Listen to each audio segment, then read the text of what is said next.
జై వీరబ్రహ్మ జై గోవిందమాంబ జై. నేను మీ కృష్ణమాచార్య. శ్రీ బ్రహ్మపదం.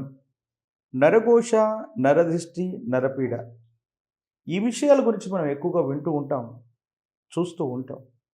మరి దైనందిన జీవితంలో మనకు వృత్తి ఉద్యోగంలో కానీ ఇతరత్ర విషయాల్లో కానీ ఏవైనా తీవ్రమైనటువంటి ప్రతిబంధకాలు ఎదుర్కొంటూ ఉన్నటువంటి సందర్భంలో నరఘోష ప్రభావం వల్ల మనకి ఇబ్బందులు కలిగాయని మనం అనుకుంటూ ఉంటాం, వింటూ ఉంటాం.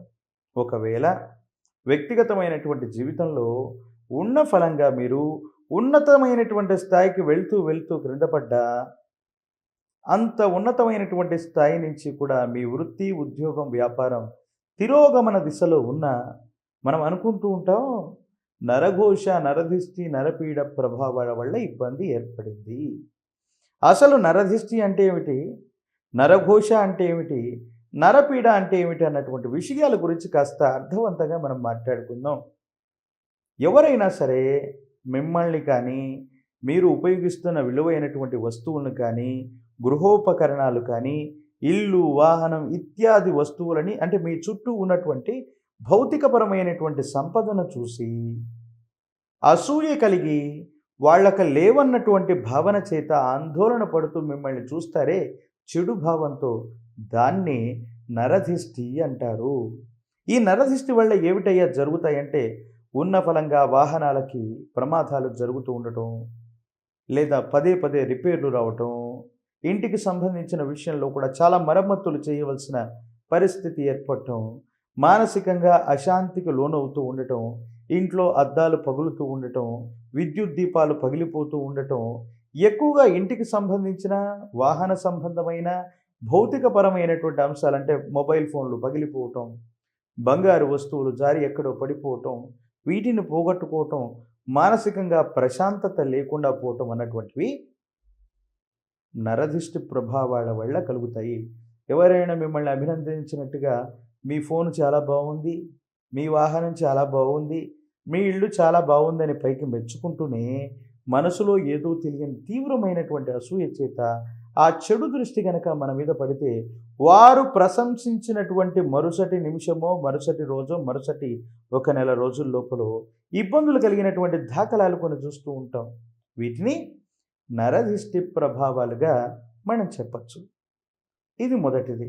ఇక నరపీడ ప్రశస్తవంతమైనటువంటిది, విశేషవంతంగా మన వల్ల ఎవరికైనా లాభమో నష్టమో ఏదో ఒకటి కలిగి ఉంటుంది.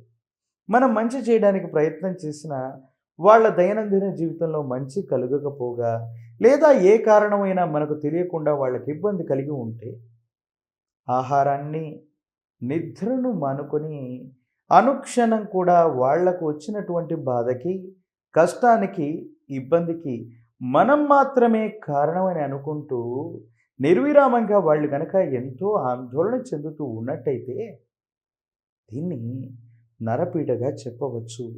దీనివల్ల ఏమిటయ్యా జరుగుతుంది అంటే, మానసికంగా ప్రశాంతతను కోల్పోతాం.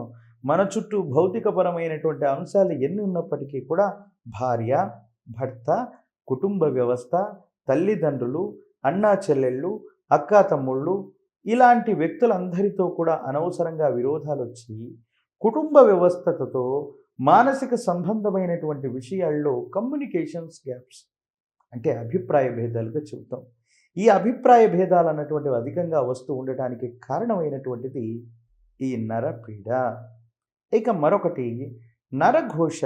ఈ నరఘోష అంటే ఏమిటంటే, మనతో పాటు స్థాయి తక్కువ ఉన్నవాళ్ళు, లేదా మన స్థాయి ఉన్నామనుకుంటున్నటువంటి వ్యక్తులు మనకున్నటువంటి సంపదలను చూసి తీవ్రమైనటువంటి అసూయ, రాగద్వేషాలకి లోను కావటం. ఈ విధమైనటువంటి 3 అంశాల వల్ల నరుడి యొక్క దృష్టికి నల్లరాయి కూడా బద్దలవుతుందన్నటువంటి మాట ఏదైతే ఉందో, నరఘోష అన్నటువంటిది తీవ్రతరం అయినట్టయితే, ఆ నరదిష్టికి నరరాళ్ళు సైతం బద్దలైపోతూ ఉంటాయి. అంటే ఒక్కసారి ప్రశాంతంగా ఉన్న వాతావరణం, ఐకమత్యంగా ఉన్న కుటుంబం, ఆనందమయంగా కొనసాగుతూ ఉన్నటువంటి జీవితంలో అనుకోనటువంటి ప్రమాదాలు, మలుపులు ఏర్పడటానికి ఇతరుల యొక్క నరఘోష, నరదిష్టి ప్రభావాలు ఖచ్చితంగా కారణమవుతాయి. మరి ఈ పరిస్థితిలో ఏం చేయాలంటే, ఇంటి ప్రాంగణానికి బయట వైపు మంగళవారం పూట గాని, అమావాస్య లాంటి తిథుల్లో గాని ప్రశస్తవంతంగా ఒక మంచి కలబంద చెట్టును తీసుకొచ్చి, ఈ మంచి కలబంద చెట్టు యొక్క వేరును పైభాగంలోనూ, కాండాన్ని కింది భాగంలోనూ ఏటవాలుగా ఒక రాగి తీగతో బంధించి ఇంటి ప్రాంగణం బయట కట్టడం వల్ల ఆ కుటుంబం మీద నరఘోష, నరదిష్టి, నరపీడలు అన్నటువంటివి తొలగిపోయేటువంటి అవకాశం ఉంది. అట్లా కాకుండా పిల్లల మీద, చదువుకుంటున్నటువంటి విద్యార్థుల మీద నరఘోష, నరదిష్టి ప్రభావాలు ఉన్నట్లయితే ఆడపిల్లలకైతే ఎడమకాలు, మగపిల్లలకైతే కుడికాలు పాదం దగ్గర నలుపు వర్ణంలో ఉన్నటువంటి ఒక సన్నని దారాన్ని గనక వారి యొక్క పాదానికి కట్టడం వల్ల అనుకూలవంతమైనటువంటి ప్రయోజనాల్ని మనం తప్పనిసరిగా పొందగలిగినటువంటి పరిస్థితులు గోచరిస్తూ ఉంటాయి. ప్రత్యేకించి చిన్నపిల్లల దగ్గర నుంచి శ్రీమూర్తులు, తల్లులు మీరంతా కూడా కాటుకను ధరించటం వల్ల నరఘోష, నరదిష్టి, నరపీడ ప్రభావాల నుంచి బయటపడగలిగినటువంటి పరిస్థితులు ఉంటాయి. ఏ ఇంటి ప్రాంగణంలోనైనా కృష్ణ తులసి మొక్కను శనివారం పూట తీసుకువచ్చి ఇంటి ప్రాంగణంలో చక్కగా నాటుకొని ఈ విశేషవంతమైనటువంటి కృష్ణ తులసి మొక్కను ఎవరైతే పెంచుతూ ఉంటారో వాళ్ళ ఇంటి ప్రాంగణం మీద నరదిష్టి ప్రభావాలు అన్నటువంటివి తక్కువగా ఉండేటువంటి అవకాశం ఉంది.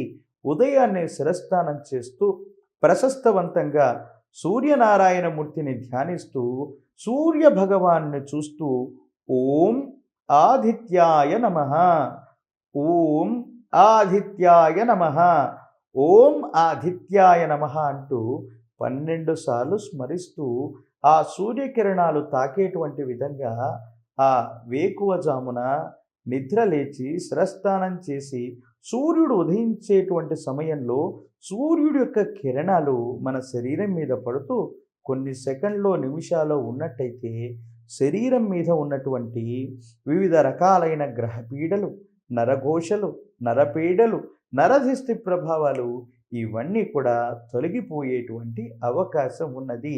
ఏ ఇంటి ప్రాంగణంలోనైనా నెమలి కన్ను ఆకృతి లేదా నెమలి ఈకలను గనక ఎక్కువగా కనిపించే విధంగా ఉంచిన నరదిష్టి ప్రభావాలు అన్నటువంటివి ఆ ఇంటి ప్రాంగణంలో తప్పనిసరిగా తొలగిపోయేటువంటి అవకాశం ఉంది. కాబట్టి నరఘోష, నరదిష్టి, నరపీడలకు గురవుతున్నటువంటి మీరంతా కూడా ఇలా చేయండి. ఇంకా అవకాశం ఉన్నట్టయితే గుర్రపు నాడ, ఈ గుర్రపు నాడాను తీసుకువచ్చి ఇంటి ప్రాంగణం బయట వైపు వేళ్లాడదీయండి. దుష్ట శక్తులన్నీ బయటకు వెళ్తాయి. అనుకూలవంతమైనటువంటి దైవీ శక్తులన్నీ కూడా ఇంటి ప్రాంగణానికి వచ్చేటువంటి అవకాశం ఉంది. కాబట్టి నరదిష్టి, నరఘోష, నరపీడ ప్రభావాల వల్ల మనం తెలిసి కానీ తెలియక కానీ ఇబ్బంది పడుతూ ఉన్నట్టయితే ఈ విధమైనటువంటి ప్రయత్నం చేస్తూనే మహాకాలభైరవ స్వాముల వారి గురించి తాంత్రిక విధానంలో పూజించినటువంటి రక్షలు కొన్ని దొరుకుతాయి. వీటిని గనక మెడలో ధరించినప్పటికీ కూడా నరఘోష, నరదిష్టి, నరపీడ సంబంధమైన విషయాల్లో అత్యంత అనుకూలవంతమైనటువంటి మార్పుల్ని మీరు తప్పనిసరిగా పొందగలిగినటువంటి పరిస్థితులు గోచరిస్తూ ఉంటాయి.